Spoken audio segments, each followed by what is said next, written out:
Саламатсыздарбы, урматтуу менин угармандарым.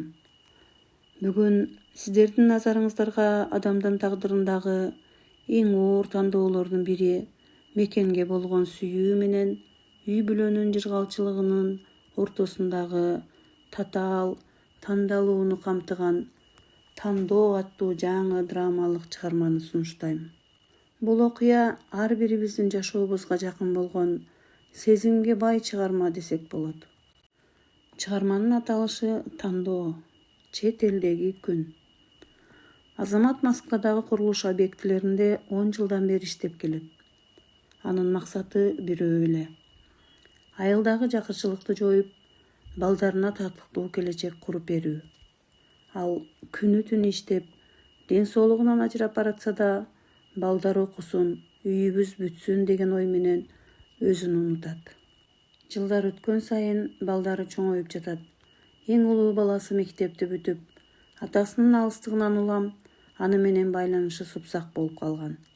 Азамат телефон аркылуу гана ата болуп, тарбия берүүдө алсыздык кылууда. Бир күнү аялы телефон чалып: «Азамат, акчаң да, үйүң да керек эмес. Мага балдарымдын жанында турган атасы керек. Алар сени унутуп баратат» деп ыйлайт. Ошол эле күнү жетекчиси Азаматка жакынкы 3 жылга келишимди сунуштайт. Бул сумма менен ал айылдагы үйүн хан сарайга айлантып, балдарынын окуусуна жетиштүү каражат топтой алат эле. Бирок Азаматтын жүрөгү экиге бөлүнөт: үйбү же үй бүлөбү? Азамат уулунун сүрөтүнө карайт. Баласы мектеп бүтүрүү кечесинде атасы жок барган. Ошол сүрөттү көргөндө Азаматтын көзүнө жаш тегеренет. Ал баардык байлык балдардын жылуу кучагына, атанын мээримине тең келе албай турганын түшүнөт. Ал жетекчисинин сунушунан баш тартат. Азамат айылына кайтат.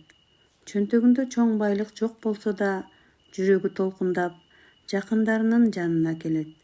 Үйү эски болсо да, анын ичи күлкүгө толот. Ал баалуулуктардын эң чоңу бул акча эмес, чогуу өткөргөн убакыт экенин түшүнөт. Биз көбүнчө келечекти курам деп, бүгүнкү күндүн бактысын жоготуп алабыз.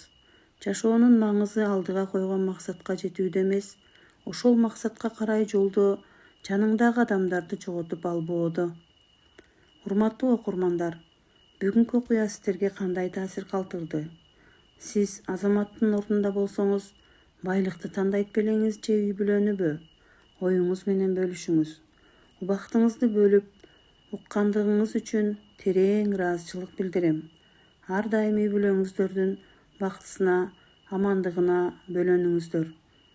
Кийинки чыгармаларда жолугушканча сак саламатта аман болуңуздар.